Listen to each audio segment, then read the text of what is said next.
আসসালামু আলাইকুম এভরিওয়ান, আমি সাথী সেলিম লাইফস্টাইল থেকে বলছি। আমাদের আজকে ব্লগটি হলো, আজকে আমার বাসায় আমার নানা এসেছে। তো আম্মু নানার জন্য সকালে যা যা নাস্তা বানালো ও আমাদের ডেইলি একটা রুটিন আপনাদের সাথে শেয়ার করব। তো চলুন ভিডিওটি শুরু করা যাক। তো আজকে আমাদের নাস্তায় ছিল রুটি, গরু মাংস হচ্ছে আম্মু ডাল দিয়ে রান্না করেছিল, তারপর হচ্ছে ডিম মশলা, চা আর বাকরখানি। তো আমি হচ্ছে চা খেয়েছিলাম, নানা সকালে চা খায় না, তাই জন্য আমি চা খেয়েছিলাম বাকরখানি দিয়ে। তারপরে হচ্ছে চলে গেলাম আম আনতে। আমাদের হচ্ছে একটা আমের অর্ডার এসেছিলো, আব্বু আমার জন্য আম পাঠিয়েছিল, সেটার একটি হচ্ছে পার্সেল এসেছিলো, সেটা আনতে গিয়েছিলাম আর কি।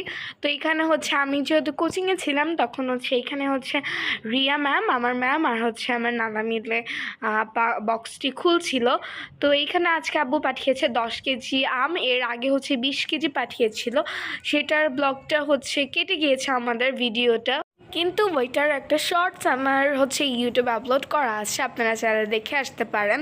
তো এই যে এইখানে হচ্ছে আমার ম্যাম সুন্দর মতো হচ্ছে আনপ্যাকিং করছিল আমটাকে, আর তখন কিন্তু আমি কোচিংয়ে ছিলাম, নাহলে কিন্তু আমি আনপ্যাকিং করতাম আর কি। তো এই যে আমাদের এবার হচ্ছে আমটা ছিল হচ্ছে ফজলি আম।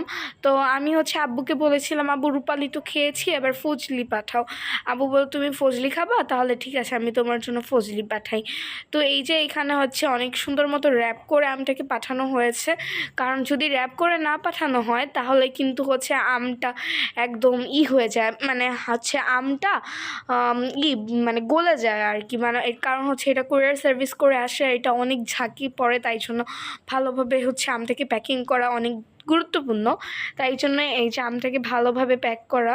আর আমার যে ভিডিওটা হচ্ছে মানে ডিলিট হয়ে গিয়েছে, ওই ভিডিওটা হচ্ছে মানে অনেক সুন্দরভাবে করা ছিল, মানে আম কীভাবে সংরক্ষণ করতে হয়, তারপর দেন আম আনবক্স, দেন হচ্ছে সুন্দর মতো হচ্ছে আম কতগুলো হয়েছে, ফুল একটা সুন্দর লেভেলের ব্লগ ছিল। ব্লগটা অ্যাকচুয়ালি ডিলিট হয়ে গিয়েছে আনফর্চুনেটলি, কিন্তু হচ্ছে বাবা যখন আরেকবার আম পাঠালো সেটার ব্লগটা কিন্তু হচ্ছে এই যে। তো এইটা হচ্ছে অনেক মানে অনেকগুলো আম ছিল, প্রায় 10 কেজির মতো। আমরা কিন্তু এত আম খেতে পারিনি। তারপর হচ্ছে আমার নানাকে দিয়ে দিলাম অনেকগুলো, আমার নানা আজকে চলে যাবে, তাই জন্য তারপর হচ্ছে আমরা খেলাম, ম্যাম খেলো, সবাই মিলে আমরা আম খেলাম। আমটা কিন্তু আসলেই খুবই বেশি মজা ছিল, আমার কাছে কিন্তু অনেক বেশি মজা লেগেছে। আর ঢাকায় যে লেভেলের গরম পড়েছে, এই গরমের মধ্যে একটু প্রশান্তির কারণই হলো কিন্তু ঠান্ডা কোনো কিছু খাবার। তাই জন্য আজকে হচ্ছে আম্মু বানাবে লাস্সি। তো লাস্সিটা হবে হচ্ছে মিষ্টি দই দিয়ে। তো চলো রেসিপিটা শেয়ার করা যাক। প্রথমেই হচ্ছে একটা ব্লেন্ডারের মধ্যে তোমাদের পরিমাণ মতো মানে দই নিয়ে দিবে। আমি এখানে মিষ্টি দই অ্যাড করছি, আর এটা কিন্তু আমাদের ঘরে বানানো দই। তো এই যে আমি দইটা কিন্তু অ্যাড করে দিচ্ছি সুন্দরভাবে। তোমরা চাইলে টক দই দিয়েও করতে পারো, সবভাবেই কিন্তু মজা লাগবে।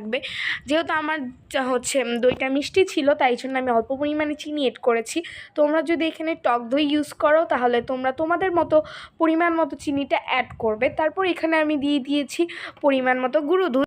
আর গুঁড়ো দুধটা মানে অপশনাল, তোমরা চাইলে দিতেও পারো, নাও দিতে পারো।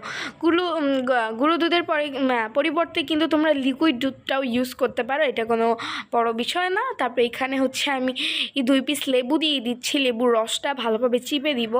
এটা দিলে কিন্তু একটু টক টক মজা লাগে খেতে, আমি কিন্তু হচ্ছে এটা অনেক বেশি পছন্দ করি। আর আম্মু হচ্ছে এখানে বরফ অ্যাড করে দিচ্ছে। আমাদের বরফটা কিন্তু হচ্ছে আমরা 3 দিন ধরে ফ্রিজ করছিলাম, কারণ আমরা চাচ্ছিলাম একটু হার্ড যেন হয় বরফটা। এখন এতই হার্ড হয়ে গিয়েছে যে সেটার ব্লেন্ডই হচ্ছিল না, ব্লেন্ড তো দূরের কথা, ভাঙাও যাচ্ছিল না, এত শক্ত হয়ে গিয়েছিল। আর এই যে আমার লাস্সিটা কিন্তু রেডি, এখন আমি সার্ভ করব। আর দেখেছো 2 বা 3 চামচ থেকে কিন্তু আমাদের 5 গ্লাস লাস্সি হয়েছিল, আর লাস্সিটা কিন্তু অনেক বেশি মজা হয়েছিল। আমাদের হচ্ছে আরেকটু মিষ্টি দরকার ছিল, কিন্তু তারপরও লাস্সিটা কিন্তু আমার অনেক বেশি ভালো লেগেছে।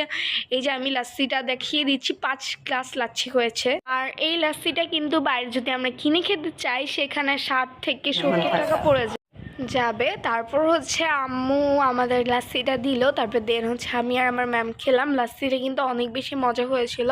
আর এখানে ম্যাম রিভিউ করছিল, ম্যাম বললো যে লাস্সিটা হচ্ছে বাইরে কিনতে অনেক বেশি দাম পড়া যায়, কিন্তু এই লাস্সিটা কিন্তু হচ্ছে ঘরে বানিয়ে খেলে অনেক বেশি স্বাস্থ্যকর আর মজা হবে। আর সেখানে বিদায় নিচ্ছি। আসসালামু